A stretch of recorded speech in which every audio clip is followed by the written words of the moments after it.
The adoption of agriculture led to rapid growth of the population in Neolithic villages. Subsequently, Neolithic villages developed into the first ever cities. These cities emerged in southern Iraq. The people who built these cities were known as the Sumerians. They built the first civilization in history. 4000 BC. Eridu was the first city in history.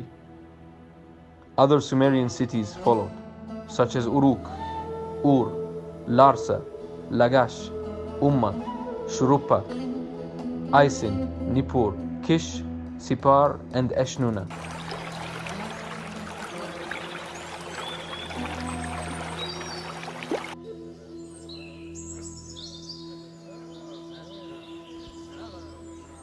As cities and settlements became more and more crowded, there was a need to create a system to govern and resolve disputes between different groups conflicting with one another.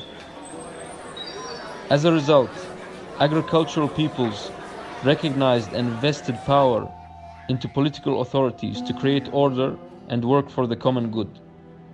This is the origin of government. These governments would have armies, part-time soldiers to enforce their laws, policies, and defend against their enemies.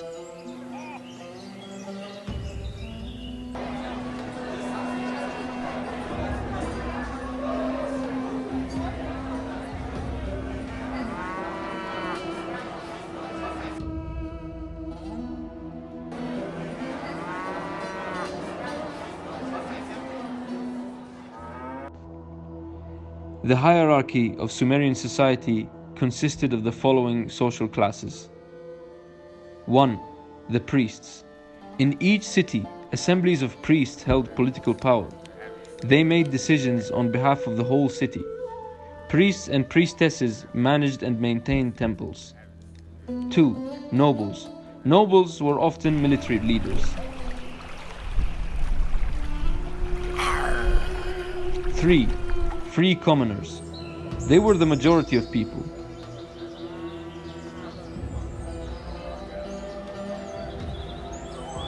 They consisted of farmers, fishermen, herders, living in communities with little social differentiation beyond that within the individual family. They paid a portion of their income to the city government.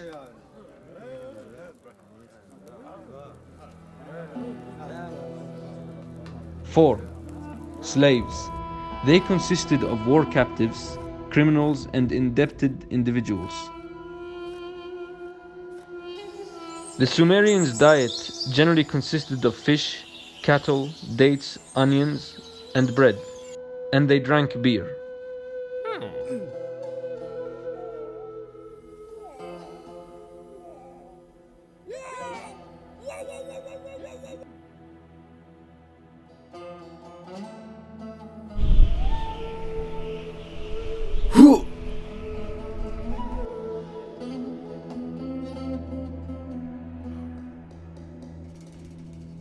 Over time, priests gradually had to share their power with military leaders.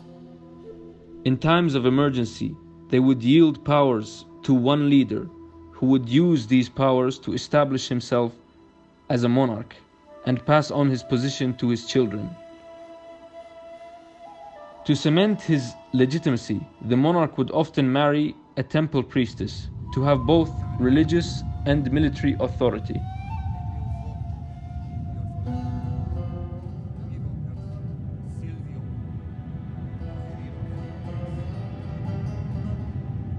Ultimately, each one of these city-states were governed by absolute monarchs, who were often called Ensi or Lugal. They derived power from religion and military strength. They served as intermediaries between gods and humans, and sometimes they claimed descent from the gods. These monarchs collected taxes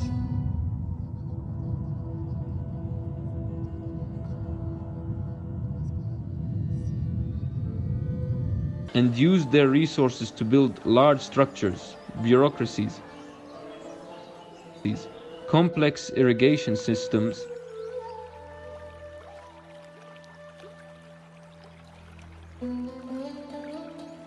and defensive walls.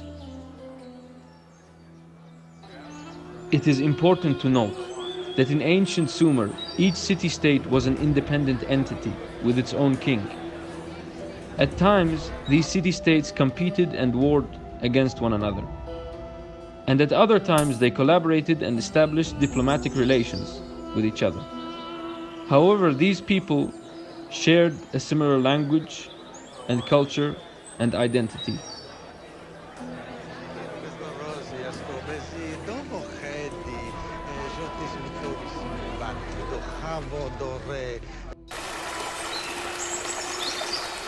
Guys, thank you for watching. If you enjoyed this content, please like, share, subscribe, press the bell button, and thank you very much.